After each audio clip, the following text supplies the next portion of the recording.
Hello everyone, welcome back to our channel. তো আপনারা সবাই কেমন আছেন? আই হোপ ভালো আছেন। তো আজকে আমি কাঁচা আমের আচার দিব। অনেক দিন ধরে ভাবছিলাম যে কাঁচা আমের আচার দিব।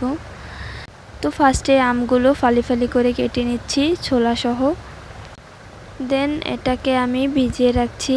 তো দেখতে পাচ্ছ কত কষ বের হচ্ছে আম থেকে, পানিটা পুরো কালচে হয়ে গেছে।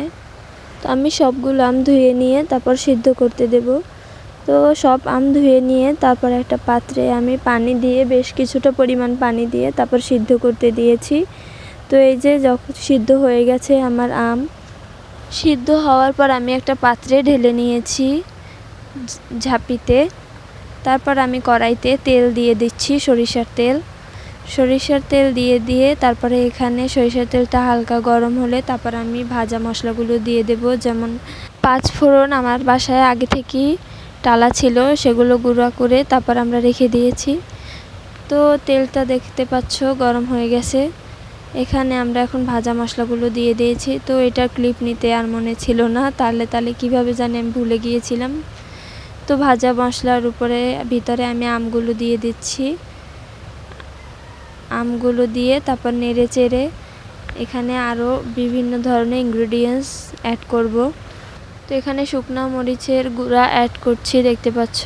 তো আমি বেশি ঝাল খাবো না, এজন্য অল্প কিছু পরিমাণ দিচ্ছি। তো তোমরা যেভাবে ঝাল খেতে পছন্দ করো বা যারা অতিরিক্ত বেশি ঝাল খাও, তারা স্বাদ অনুযায়ী বেশি ঝাল কমিয়ে বাড়িয়ে দিতে পারো। তো এখানে জিরের গুঁড়ো, লবণ দিয়ে দিচ্ছি, স্বাদ মতো লবণ দিবে যার যার। হলুদের গুঁড়ো অ্যাড করে দিচ্ছি কালারের জন্য, কালারটা একটু সুন্দর আসবে, এজন্য হলুদের গুঁড়োটা অ্যাড করবেন। দেন আমরা নেড়ে চেড়ে নেব, যেহেতু সব মশলা আমরা একসাথে দিয়েছি আর আচারটা যেন নিচে লেগে না যায়, এজন্য নাড়াতে থাকবেন। তারপর চিনি অ্যাড করে দেব। তো চিনি যার যার স্বাদ অনুযায়ী, যে টক খেতে পছন্দ করেন সে কম চিনি দেবেন, এবং মিষ্টি খেতে পছন্দ করলে একটু বেশি চিনি দেবেন।